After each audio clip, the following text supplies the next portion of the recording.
You're listening to Inspire Change, a broadcast that strives to educate, motivate, and empower men to challenge traditions of masculinity. To guide us through the intricacies and intersections of emotions, relationships, and male identity is renowned psychologist, author, and speaker Gunter. This is Inspire Change. I want to introduce a tradition here for this podcast and all future podcasts, wherein I'd like to respectfully acknowledge the Gadigal people of the Eora Nation. They are the traditional custodians of the land on which we meet. I pay my respects to the elders, past and present. Knowing the stories of the Aboriginal people will always be written in this landscape. Welcome everybody to another episode of Inspired Change. So in the last episode, and I hope you found it interesting and helpful, I spoke about the issue about love and lust, passion, desire, whatever you want to call it, the sort of glue that holds us together ultimately. Or is it? It can't be just that, can it? If we really think about it, there's a lot that goes into making two people hang together in a way that is enlightening, satisfying, and a growing experience of satisfaction and love and companionship. There's many aspects that go into a loving relationship with a partner. And as I said before, right now, I'm really just focusing on, and I sort of say this reluctantly, the romantic relationship. So, the person that we're in love with, that we sleep with, that we share a life with. We don't necessarily need to be in the same house together, although my view is that that probably helps. Although there is a trend in some places in Europe where people are maintaining their own homes whilst having a marriage or a permanent relationship going. Interesting. Not sure what the stats on that is or are, but it'll be a fascinating area of research, I think. Okay, so let me get back to the last podcast just as a recap so I can orientate you towards what I'm going to be talking about today. And that is that, the elements in a healthy, strong and satisfying relationship. So basically, to have a good friendship that has affection, sensuality, and sex as a part of it. Okay? Now, what I want to do in this podcast takes it a little bit further. Now, for those of you in the audience or who are listening to me and, wondering what my sort of credentials are about this, well, I've been a therapist and a psychologist for just on 40 years. Maybe it could be a little bit longer. But I've also been in a long-term relationship with my partner and marriage for over 40 years. So are you going to go, well, you can be in it, but are you really in it?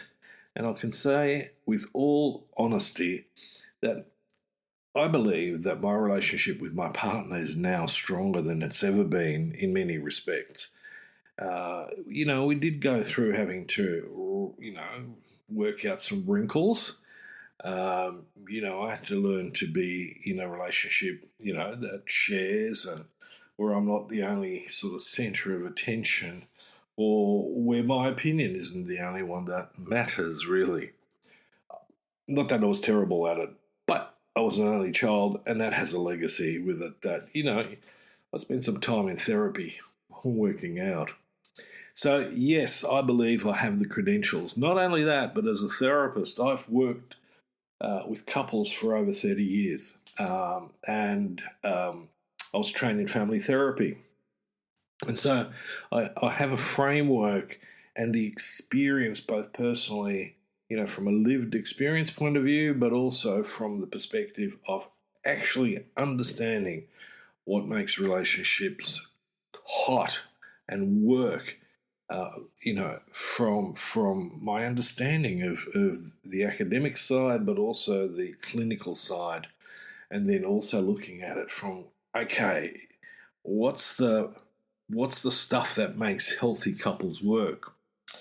And so when I ran across the work of Dr. John Gottman and his wife, and I must apologise, I cannot right now remember her name, I was really impressed. These guys were doing stuff that I had been working with already to some degree, but they managed to structure this. And not only that, they threw some pretty heavy duty research into the mix to really give themselves a punch in the arena that went beyond some of the sort of neuro and psycho trash that was often part of self-help books, a la Men Are From Mars and Women Are From Venus. Please, I've read it so that you don't have to.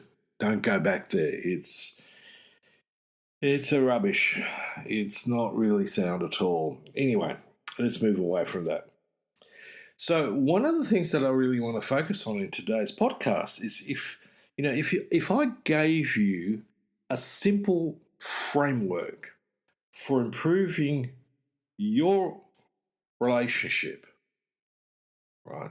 And it doesn't matter whether it's it's already singing with the angels or whether they're it's a bit more like a off-road rally. Would you be interested? Now I'm going to take a leap and I'm going to go, of course you would, right? That sort of makes sense. If someone says to me, I'm going to show you how to live better, how to thrive, most of us would go, yes. Now here's the thing. I'm going to give it to you, but if you want to really make it work, you're going to have to put the work into it.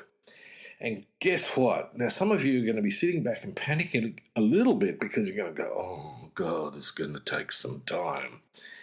What if I said to you, you can create a better relationship in 6 hours a week? That's all. Now, some of you might go, oh, yeah, I'm not even sure I've got 6 hours. If you don't have 6 hours, or if you cannot make 6 hours a week to make your relationship better, I think you need to have a real sit down with yourself and take a serious look at what's going on in your head and heart. Because this is going to not only save you a lot of grief in many respects, but it could actually prevent you from ending up in the divorce courts. And that's a very, very costly exercise. And I've worked with lots of couples to whom that's happened to. And not necessarily out of neglect, but simply because they might have been the wrong people in each other's lives. Okay? So, 6 hours a week. So what's this program all about? And I remember when I first started looking at when I first looked at this framework, and I went, oh, wow. So we're talking about things like partings, reunions, appreciation and admiration, affection, date night, and a weekly check-in. Now, in my book, these were also all the sorts of things that I was working with couples with. It always amazed me how some of the simple things are missing in people's lives in their relationship. So, let me put this into a little bit more detail for you, because I think this really can make or break your relationship. It's as simple as that. If it's teetering already and you get commitment from your partner to at least try this for 3 months and you're still not getting any better results, it may be that the two of you do need to part ways. But I suspect a lot of you are going to find that actually, you know what, this is actually making a difference. And we are getting on better. We're re-engaging. We're connecting again. And if that doesn't, light up some passion or some lust or desire, I'll be looking for a pulse. Okay, so what do I mean? Let's go through this. What do I mean by partings?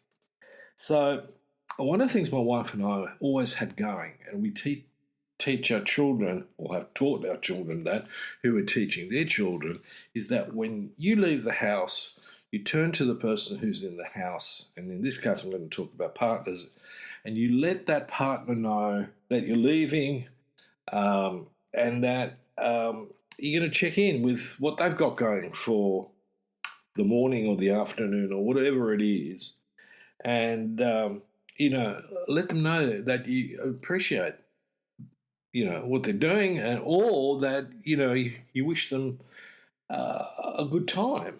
Okay, so that's that bit, partings. Okay, now in addition to that, we'll throw in some affection, which is always leave the house giving my partner a kiss, and she kisses me, and then we say we love each other, and we're out the door. Now, time allocation, because the Gottmans in their wisdom do allocate time to these things. What we're talking about there is that it only takes 2 minutes a day times 5 working days to do this, okay? Now, what about when you come home, okay? Now, I've worked with people and I've seen people who come through the door, especially guys, they've got their briefcase with you, or they're, in their work clothes, and they disappear somewhere into the bowels of the house and do whatever they do, and then come back and go to the fridge and crack a beer. And then she comes in and she goes, "Oh, hi, honey, how are you?" And it was, "Well, yeah, good. Or, "Oh, it was a shit of a day." That's not really how to do it. Now, some guys come in and give the dog a pat before they give their wife a kiss. I'm not huge on hierarchies, but in this case, when you come through the door, the first person that you go to, if she's home, is your wife. Kiss her, say hi, honey, or whatever it is, and then go, "How was your day?" That's it. Now, she'll probably respond because, and again, we're doing this as a reciprocal arrangement. This is not just one side, although, I have worked with people on the basis that this is, their bit. Okay, so again, this is about maybe an hour, 40 minutes a week, so 20 minutes a day, because the other thing when you come home is check in with your partner, have a conversation about what's going on. Do I need to give you a hand? Where are the kids? What are they doing? Da-da-da-da, and then focus in on each other. So you want me to give you a hand setting the table, or, can I do something in the kitchen? So that's the bit of time. Now, the next bit is appreciation and admiration, edification. When was the last time that you genuinely communicated affection and appreciation to your partner? It is such a great investment in your relationship. It just makes such a difference. Things like, "You look gorgeous in that dress." Now, it doesn't matter whether in your head you're going, "Yeah, it's not the colour that I picked up." Zip it, right? Obviously, she likes it. And unless it's a total disaster, in which case perhaps you do need to be honest, but if you say it with love and respect, that might get some traction. So, appreciation and admiration, if you just do 5 minutes a day for 7 days a week, imagine what that's going to do. Now, she might be a little suspicious and go, "How come you're so affectionate and, so bubbly at the moment?" Ignore it. Just keep doing it. Okay? You might just say, "Look, I'm really putting some time in." Now, again, if the two of you have agreed on this process, there's no question like that. No, she's not going to question that. The next one is affection. And this is really what I was saying in the last podcast, is that we need to express physical affection when we're together. It connects us. There's the bonding thing that happens. And yes, in this case, I'll be slightly reductionist and I will go, oxytocin is going to bubble away in our brains and our bodies, usually the brain. And so, cuddle when you hop into bed together. It doesn't need to be sex, it's just a cuddle. Again, 5 minutes a day for 7 days, right? Now, the other one I think that's really important is the weekly check-in. Now, I started doing this with couples mainly because a lot of couples don't organise anything with each other. In fact, it stood out for me when a friend of mine once sort of said that he actually doesn't know what's going on in the house unless he checks in with his wife.